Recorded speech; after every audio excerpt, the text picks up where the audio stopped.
Aduh, baik.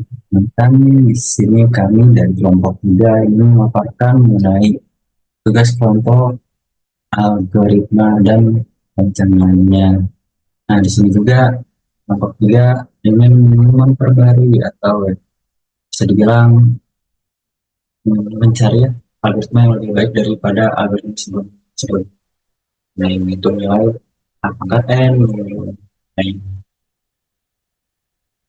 perkalian matriks, lalu ada bilangan, ada elemen besar, ada sequential search, global search, uji bilangan prima, dan dominan.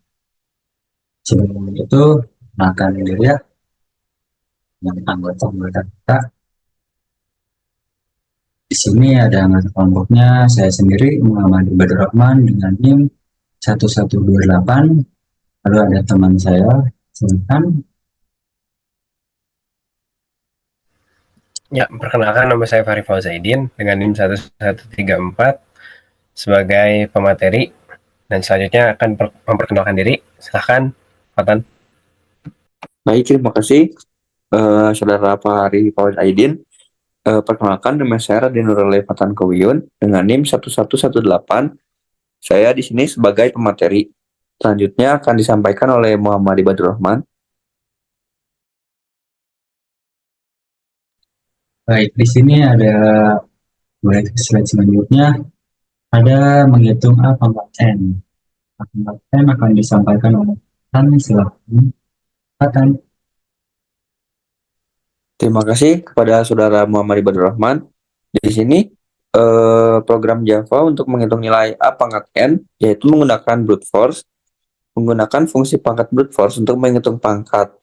Fungsi pangkat brute force mengalikan A dengan dirinya sendiri sebanyak N kali. Jika dijalankan, program ini dengan nilai A sama dengan 5 dan N sama dengan 3, maka hasilnya pangkat brute force ini adalah 125. Namun, brute force memiliki kelemahan, yaitu brute force dapat menjadi tidak efisien karena menghabiskan banyak waktu dan sumber daya. Brute force juga dapat menjadi solusi yang tepat untuk masalah-masalah tertentu, terutama jika masalah tersebut memiliki solusi yang terbatas dan mudah dihitung. Lalu selanjutnya, pada pembaharuan, di sini menggunakan algoritma iteratif dan rekursif. Algoritma iteratif ini menggunakan loop for untuk menghitung pangkat. Loop ini hanya melakukan n kali perhitungan. Lalu, algoritma rekursif ini menggunakan metode pembagian dan penaklukan untuk menghitung pangkat. Hal ini menghasilkan perhitungan yang lebih efisien daripada brute force.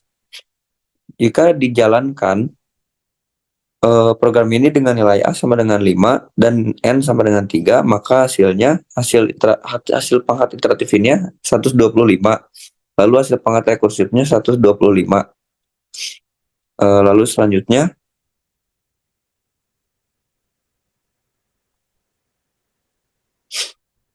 menghitung faktorial n menggunakan brute force. Program ini menggunakan fungsi faktorial brute force untuk menghitung faktorial. Lalu menggunakan metode rekursif untuk menghitung faktorial. Jika n sama dengan 0, maka hasilnya 1. Jika n lebih besar dari 0, maka hasilnya adalah n dikalikan dengan hasil rekursif. Jika dijalankan program ini dengan nilai n sama dengan 5, maka hasil faktorial brute force-nya yaitu 120. Brute force menjadi solusi yang tepat untuk masalah-masalah tersebut, terutama jika masalah tersebut memiliki solusi yang terbatas dan mudah dihitung. Selanjutnya,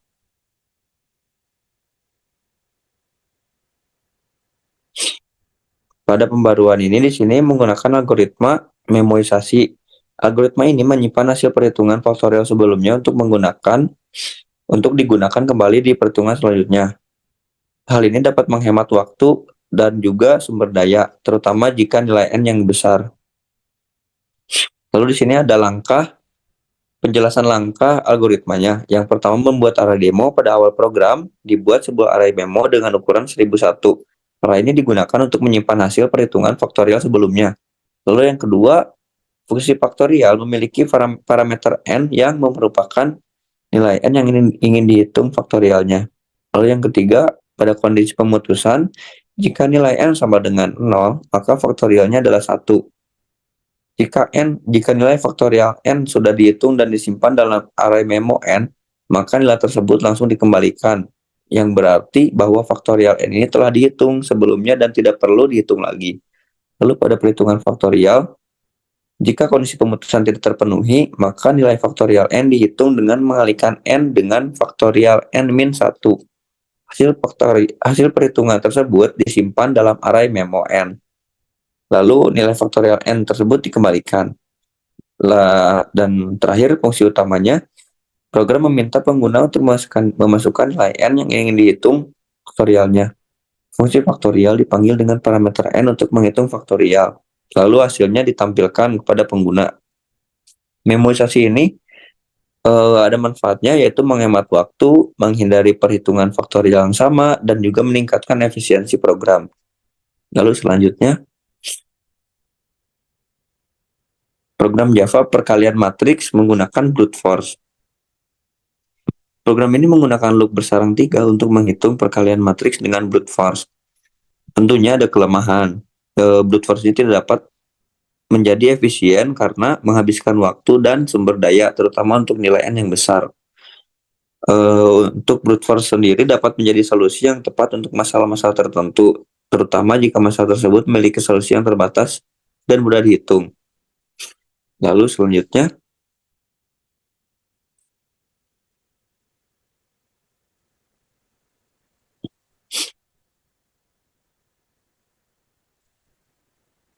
next slide.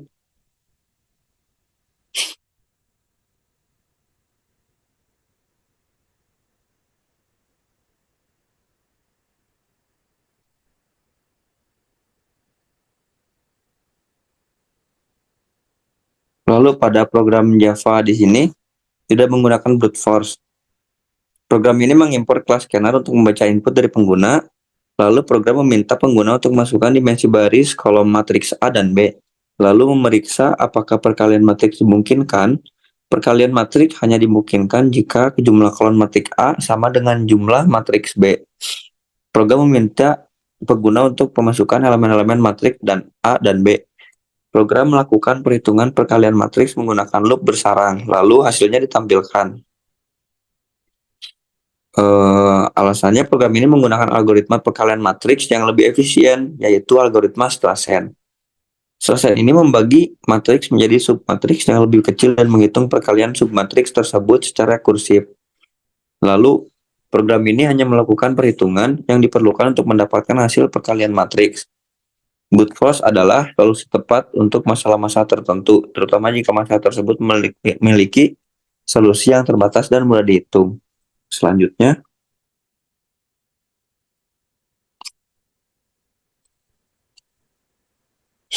akan dibacakan oleh teman saya.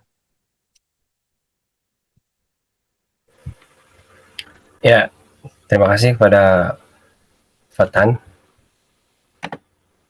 Nah, di sini saya akan menjelaskan program untuk pencarian faktor bilangan. Nah, di sini pertama-tama menggunakan algoritma brute force untuk pencarian faktor bilangan, yang dimana di sini mengimport scanner sebagai input untuk membaca input dari pengguna. Nah, lalu pada pencarian faktor, program ini melakukan pencarian faktor dengan cara mencoba 1 hingga bilangan yang ingin difaktorkan. Lalu untuk pengecekan faktornya, program ini mengecek apakah bilangan yang difaktorkan habis dibagi dengan bilangan yang sedang diuji. Nah, pada tampilan mainnya, program ini menampilkan faktor-faktor bilangan yang telah ditemukan. Nah, pada program ini, brute force sendiri dapat menjadi tidak sangat efisien dan menghabiskan banyak waktu dan sumber daya yang sangat banyak. Nah, hal ini juga dikarenakan brute force mencoba semua kemungkinan solusi yang dapat menjadi sangat banyak untuk bilangan besar. Nah, dari brute force ini kita bisa mencari algoritma yang lebih efisien untuk bilangan yang besar. Nah, untuk algoritma yang lebih efisien daripada brute force ini dapat menggunakan algoritma faktorisasi bilangan dengan menggunakan algoritma Kribel of Eratosthenes. Nah, yang di algoritma ini mempunyai keuntungan, yaitu lebih efisien dan cepat dibandingkan brute force, terutama untuk bilangan besar. Nah, dan lebih sederhana dan juga mudah dipahami. Nah, pada program ini ada beberapa faktor, yaitu di sini ada pengecekan nilai n. Jika kurang dari 1 atau sama dengan 1, maka daftar faktor dikembalikan dengan nilai kosong. Lalu ada penginisialisasian array dengan is prime. Nah, ini adalah sebuah array is prime yang berukuran n plus 1. Nah, array ini digunakan untuk menandai bilangan prima yang awalnya sebuah elemen array is prime ditandai dengan nilai true. Nah, kemudian sini mencoret bilangan komposit. Pada perulangan dilakukan 2 hingga akar n. Nah, jika elemen is prime dalam kurung i itu bernilai true, maka nilai i adalah bilangan prima. Nah, perulangan prima dilakukan dengan i kali i hingga n dengan penambahan i pada setiap iterasinya.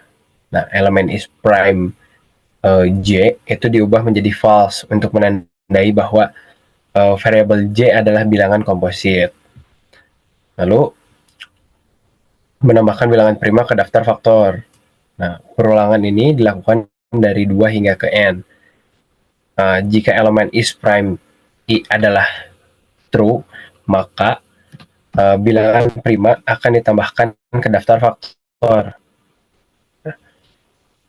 Lalu ada pengembalian daftar faktor, yang dimana faktor dikembalikan sebagai hasil fungsi, dan fungsi utama program meminta pengguna untuk memasukkan bilangan n yang ingin difaktorkan.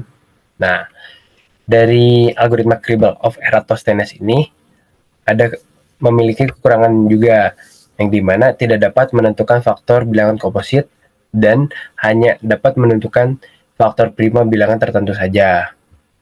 Dan dapat dicatat juga, program ini dapat dioptimalkan lebih lanjut menggunakan teknik caching atau struktur yang lebih efisien. Nah, selanjutnya ada pencarian program elemen terbesar menggunakan divide and conquer. Nah, program ini menunjukkan implementasi algoritma divide and conquer untuk mencari elemen terbesar dari sebuah array. Nah, algoritma ini bekerja dengan cara membagi array menjadi 2 bagian secara rekursif, mencari elemen terbesar di setiap bagian dan kemudian membandingkan kedua elemen terbesar tersebut menjadi tersebut untuk menemukan elemen terbesar secara keseluruhan. Nah, pada program ini, fungsi find max, divide, and conquer itu menampung parameter array, low, dan high. Kemudian melakukan pengecekan. Jika low lebih besar daripada high, berarti array kosong dan fungsi mengembalikan nilai non. Jika low sama dengan high, berarti hanya ada satu elemen dalam array dan fungsi mengembalikan elemen tersebut. Kemudian menghitung nilai mid sebagai indeks tengah array dan memanggil fungsi find max, divide, and conquer secara rekursif untuk mencari elemen terbesar di bagian kiri, low hingga mid, dan di bagian kanan itu ada mid plus 1 hingga high. Kemudian membandingkan nilai maksimum dari bagian kiri dan kanan dan mengembalikan nilai maksimum terbesar. Nah, pada algoritma ini memiliki efisiensi atau keuntungan, yang dimana membagi masalah besar menjadi submasalah yang lebih kecil dan mengurangi perhitungan berulang dan meningkatkan efisien terutama untuk masalah yang lebih besar. Lalu ada keserbagunaan dan kemudahan pemahaman dan juga skalabilitas. Nah, dalam skalabilitas itu memudahkan paralel dan membuatnya lebih ideal untuk aplikasi komputasi kinerja yang tinggi. Dan juga pada algoritma ini memiliki kekurangan, yaitu ada pada overhead, yang dimana memiliki overhead lebih tinggi dibandingkan algoritma lain untuk masalah yang lebih kecil, karena algoritma ini melibatkan pemanggilan fungsi dan penggabungan sub masalah. Dan juga kekurangan algoritma ini memiliki ketergantungan pada sub masalah dan kesulitan dalam kasus-kasus tertentu. Seperti itu. Selanjutnya adalah ada pencarian binary search. Nah, pencarian binary search ini adalah pencarian yang lebih baik daripada pencarian sequential search. Kenapa? Dikarenakan pencarian binary search ini memiliki efisiensi untuk array yang lebih besar dan jauh lebih cepat daripada sequential search, dengan hanya membutuhkan log 2n untuk perbandingannya, yang dimana n adalah jumlah elemen dalam array. Dan keuntungan dari menggunakan binary ini yaitu mudah diimplementasikan dengan relatif mudah dipahami dan diimplementasikan. Kalau untuk kekurangannya sendiri yaitu memerlukan array yang terurut, yang dimana hanya dapat digunakan pada array yang sudah terurut saja. Jadi tidak bisa untuk array yang acak seperti itu. Dan juga tidak dapat dioptimalkan lebih lanjut.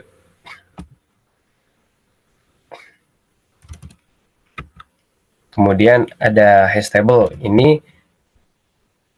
Hash table ini algoritma yang lebih efisien daripada sequential search, dimana kelebihannya pencarian yang sangat cepat, yang hanya mempunyai waktu pencarian rata-rata O⁻1, tidak bergantung pada jumlah elemen, dan efisien untuk operasi insert dan delete, rata-rata 0,1 untuk insert dan delete.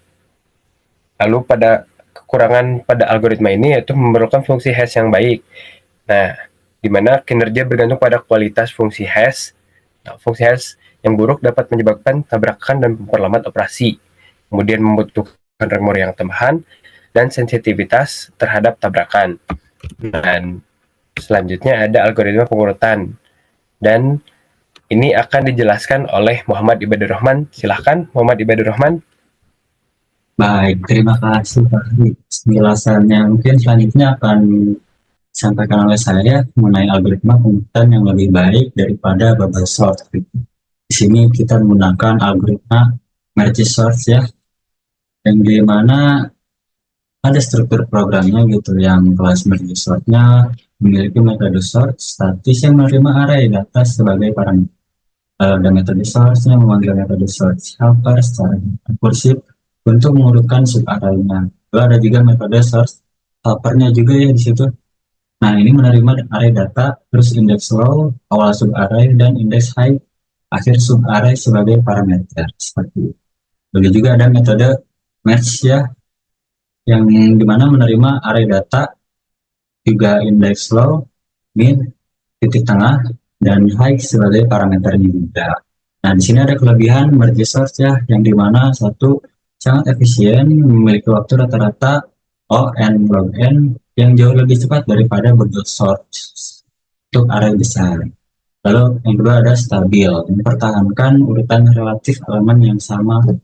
Dan yang ketiga, kelebihannya ada mudah diparalelkan gitu. Submasalah urutan dapat dibagi dan diurutkan secara paralel untuk meningkatkan kinerja pada komputer multicore.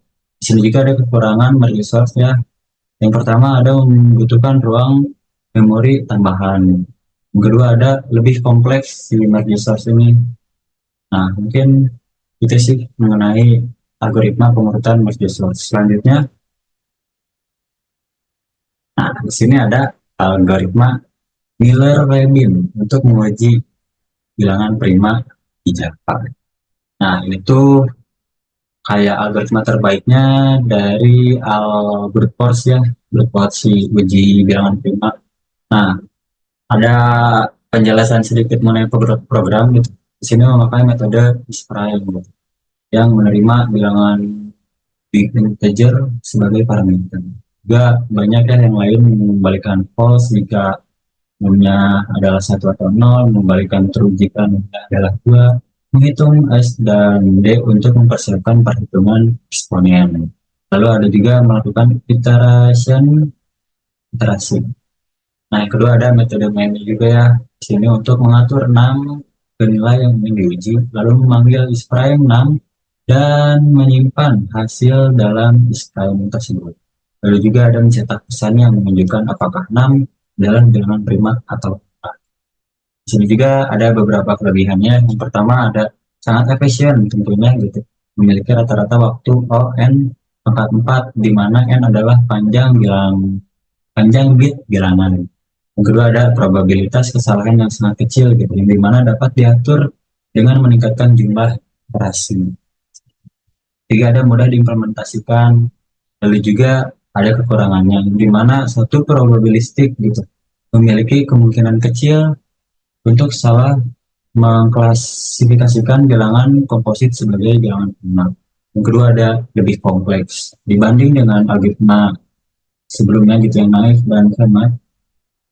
Ini tuh lebih kompleks gitu sih algoritmanya. Mungkin selanjutnya kita lanjut ke algoritma yang terakhir ya, yang dimana ini adalah algoritma yang lebih baik daripada brute force menghitung polinomial, yaitu menggunakan algoritma Horner, yang dimana algoritma Horner itu nilai menerima array of coefficient dan nilai x sebagai parameter, lalu mengembalikan nilai polinomial untuk x yang diberikan.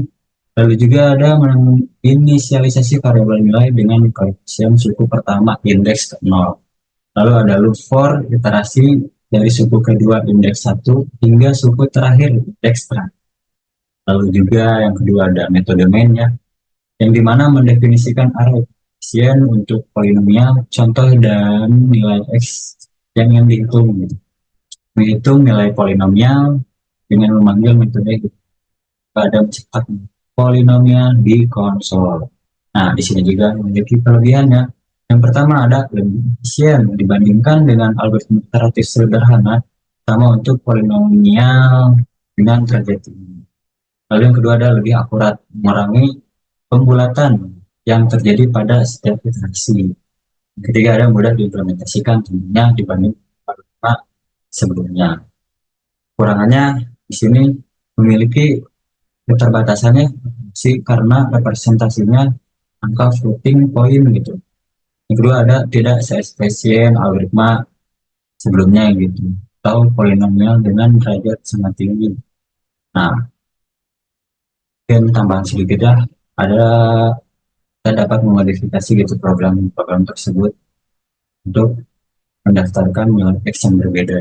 Nah, di sini tuh algoritma Horner tuh algoritma yang lebih efisien dari pas gitu. Mungkin sekian sih dari pemaparan saya dan saya untuk mengakhiri sesi ini kita ucapkan alhamdulillah gitu. Sekian saja ya mengenai perbaikan atau kita mencari referensi terkait algoritma yang lebih baik daripada algoritma sebelumnya. Ini sekian saja. Terima kasih. Wassalamualaikum warahmatullahi wabarakatuh. Kelompok 3 kami undur diri. Dadah.